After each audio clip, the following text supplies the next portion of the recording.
Hey party people, Emily here at the Movement Clinic, and today I'm breaking down side crow for you. I also happen to just film an entire flow leading up to side crow and crow, so feel free to go and check that out. I believe it's side crow twisty flow, and yes, I rhyme because I'm a nerd. So, all right, side crow.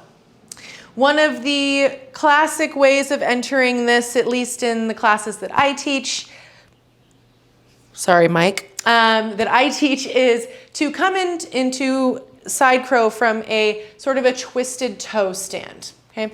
And really what this looks like is bringing big toes to touch and heels slightly apart. And I'm gonna teach you from sort of a straight on angle and then slightly diagonal as well, side to side, just so that you can get a good idea. Anyway.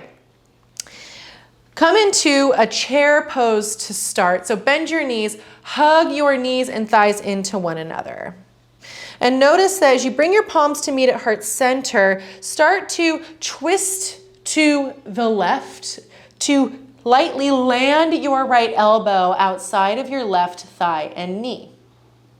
Now bend your knees, sink your hips to your heels, come up onto the balls of the feet. Notice if your right knee is moving way past your left.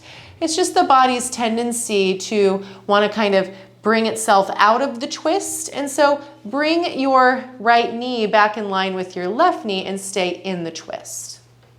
Now I'm going to take my left hand on my left thigh and hip as I lift my belly and actively find a deeper twist, not by just wrenching myself into it, but drawing my belly in and using my muscles to slide my right upper arm a little further down and outside of my left thigh.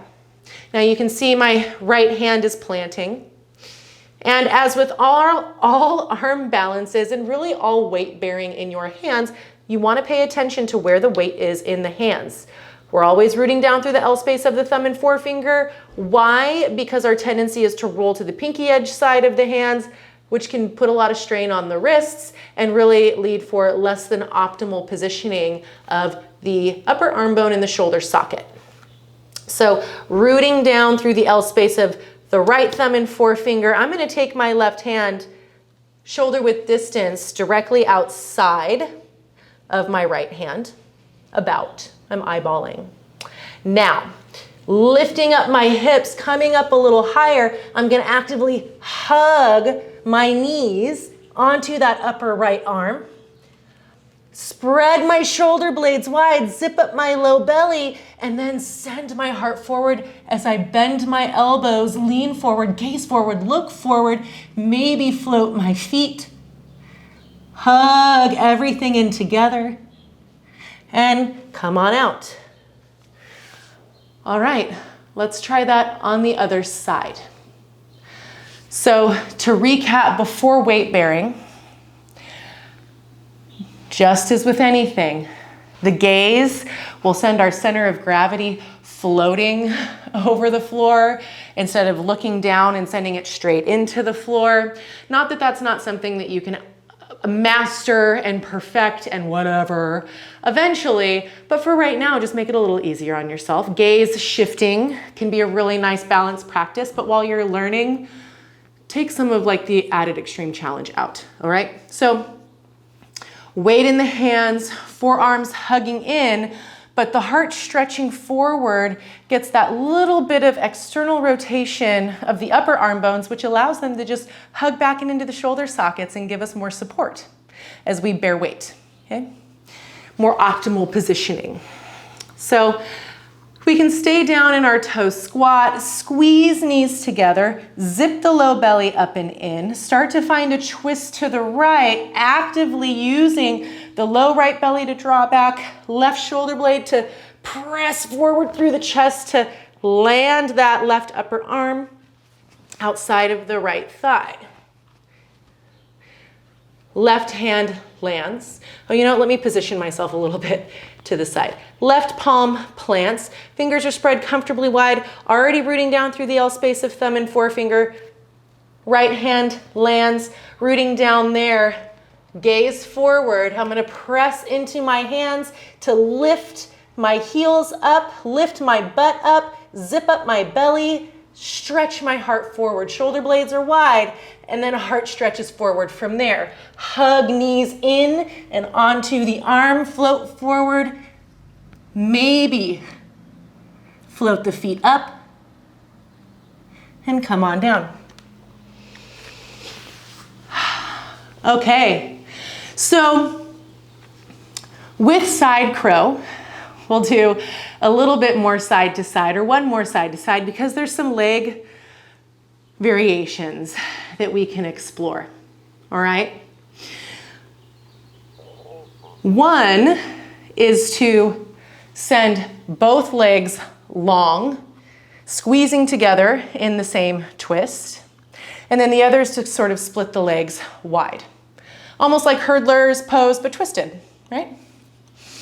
So I'm gonna give my legs a little shake out because I've been squatting for a while. And then let's come into this. I'm gonna show you from a bit of a diagonal here. And the legs, both legs long, is really tough for me. I'm gonna do my best to demonstrate it because I think it's fun to show you that it's all still hard, and I've been practicing for about 20 years. So it's all right to lean into the challenge, for it to look kind of shitty at first. Love it. It's part of the process, it's part of the practice, and every day is different, okay? So I'm gonna come down into my toe stand, knees squeezing in, everything hugging in. You can come in through your twisted chair if you would like, if you found that a lot easier. Left hand on hip, right elbow is actively twisting to find that outer left thigh. Now, really draw that belly in. I mean, even more so than you have before. Plant those palms. Lean forward, gaze forward, stretch the heart forward, lift up, float feet. Now, begin to send the legs long. Woo! And land it. I almost kept it up there. It's so hard for me, you guys. So hard. So I'm gonna go ahead and release that. Shake it out. And now this other one feels a little easier with the legs split.